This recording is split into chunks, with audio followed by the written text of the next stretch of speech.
Bonjour, je m'appelle Nerijus Alekseinas, je suis ambassadeur de Lettonie en France. Je suis arrivé en France en 2019 et je suis juste à côté de notre drapeau historique. C'est un drapeau qui est venu de notre ambassade avant la Deuxième Guerre mondiale. C'était le diplomate lituanien Antanas Liutkus qui a pris ce drapeau avec un espoir que peut-être après l'occupation russe, la Lettonie deviendra un pays indépendant. Ça a pris pour nous presque 50 ans pour rétablir notre indépendance, mais finalement, ce drapeau est revenu à l'ambassade de Lituanie en France en 2002, après 60 ans de période quand ce drapeau était élevé juste à côté de notre ambassade de Lettonie à Paris. Il y a beaucoup peut-être des événements dans notre histoire pour vous expliquer, mais peut-être je voudrais vraiment commencer par une histoire qui n'est pas très connue peut-être ici en France, mais la Grande-Duché de Lituanie était le plus grand pays de l'Europe dans le XVe siècle, presque 2 fois plus grand que la France actuelle.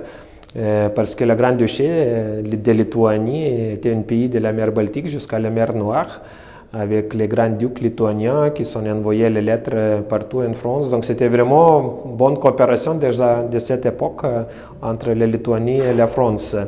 Donc finalement, nous avons perdu notre indépendance à la fin du XVIIIe siècle, quand la Grande-Duché de Lituanie était partagée, devenue une partie de l'Empire russe. Donc c'était la première fois que nous avons perdu notre indépendance, notre souveraineté, et ça a pris plus que 100 ans pour rétablir notre pays. C'était en 1918 que la Lituanie est devenue le pays indépendant.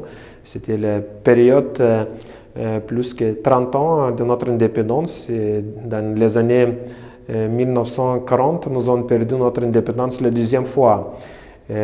Donc c'était vraiment quelque chose de très grave pour la Grande-Duché de Lettonie, qui était un symbole de grand pays, pour devenir d'être occupé par l'Union soviétique, par les Russes. Et puis, après cette occupation, chez nous, c'était vraiment une grande résistance contre l'occupation russe. Dans les années 40 jusqu'à 1954, c'était la résistance active contre l'armée russe. On s'appelle les frères des forêts qui sont quittés son propre vie et sont venus dans les forêts pour défendre notre indépendance.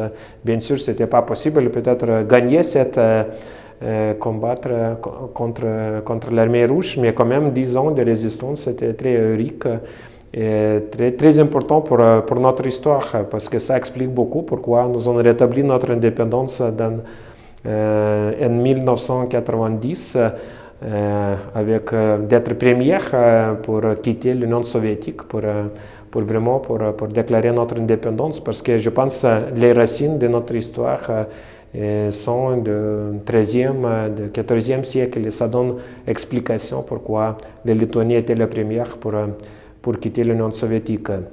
Et maintenant, nous sommes indépendants, nous sommes très contents avec la situation actuelle. Je pense que la Lituanie est devenue aussi un symbole de la démocratie. Aussi, Vilnius est devenu la capitale des résistants de la Russie, de Bélarus, vraiment pour partager peut-être notre histoire, pour partager notre volonté d'être indépendant avec les autres pays, avec les opposants contre les régimes non démocratiques.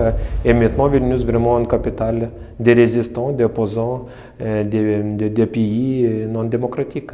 Pour la jeunesse, peut-être le message de notre côté est très clair. Il faut défendre notre démocratie, il faut défendre notre liberté chaque jour, parce que ce n'est pas donné, ce n'est pas garanti. Et je pense que notre histoire explique pourquoi.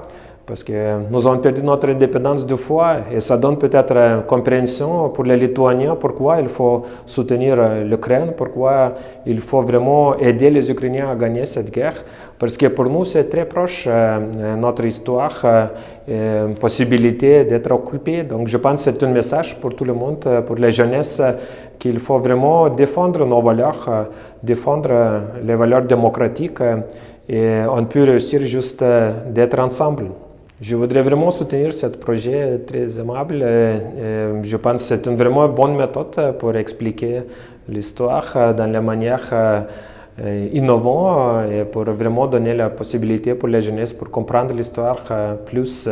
Et comme l'année 2024, c'est une année de Lituanie en France, c'est la saison de Lituanie en France.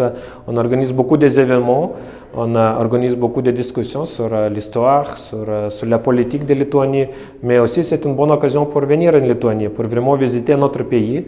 Et je voudrais vraiment encourager pour venir, pour découvrir notre pays, parce qu'après chaque voyage, je pense il y a quelque chose de nouveau à apprendre de notre histoire, de l'histoire de notre région. Donc plein de soutien pour votre projet, c'est un grand plaisir d'être avec vous.